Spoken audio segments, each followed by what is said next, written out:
Hello every one, ഇന്ന് നമുക്ക് ഇതുപോലത്തെ ഒരു പേപ്പർ കൂടെ ഉണ്ടാക്കുന്ന കണ്ടാലോ.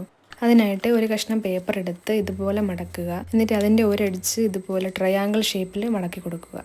അതുപോലെ എല്ലാ വശവും മടക്കിയെടുക്കുക. ഇതേ മെത്തേഡ് ഒന്നും കൂടി ഫോളോ ചെയ്യണം. എല്ലാ എഡ്ജും ട്രയാങ്കിൾ ഷേപ്പിൽ ഒന്നുകൂടി മടക്കിയെടുക്കുക. ഇതുപോലത്തെ 2 എണ്ണം ഞാനിവിടെ ഉണ്ടാക്കിയിട്ടുണ്ട്. 2 പേപ്പറിൻ്റെയും എഡ്ജ് ഇതുപോലെ കട്ട് ചെയ്ത് മാറ്റുന്നുണ്ട്. എല്ലാ വശവും ഒരേ ലെവലാവാൻ വേണ്ടിയിട്ടാണ് നമ്മൾ ഈ മെത്തേഡ് ചെയ്യുന്നത്. ഇതിൻ്റെ ഡീറ്റെയിൽഡ് വീഡിയോ വേണമെന്നുള്ളവർക്ക് ഞാൻ എൻ്റെ ചാനലിൽ അപ്ലോഡ് ചെയ്തിട്ടുണ്ട്. ഇതിലൂടെ നമുക്ക് നല്ല ഡീറ്റെയിൽ ആയിട്ട് കാണിക്കാൻ സാധിക്കില്ല. അപ്പോൾ താല്പര്യമുള്ളവർക്ക് ചാനലിൽ കയറി കണ്ടു നോക്കാം. ഇതുപോലെ ഉണ്ടാക്കിയെടുത്തതിന് ശേഷം 2 പേപ്പറും ഇങ്ങനെ വെച്ച് ഒട്ടിച്ചെടുക്കുക. അതിനുശേഷം ഭംഗി കൂട്ടാൻ വേണ്ടിയിട്ട് ഇതുപോലൊരു ഫ്ലവർ ഉണ്ടാക്കിയിട്ട് ഇതിൻ്റെ എല്ലാ മടക്കിലും ഇതുപോലെ വെച്ച് ഒട്ടിച്ചെടുക്കുന്നുണ്ട്.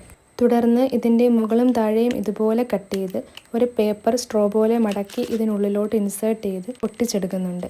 അങ്ങനെ നമ്മുടെ കുട ഇവിടെ റെഡി ആയിട്ടുണ്ട്. പിന്നെ വീഡിയോ ഇഷ്ടമായെങ്കിൽ ലൈക്കും സബ്സ്ക്രൈബും ചെയ്യാൻ മറക്കണ്ട.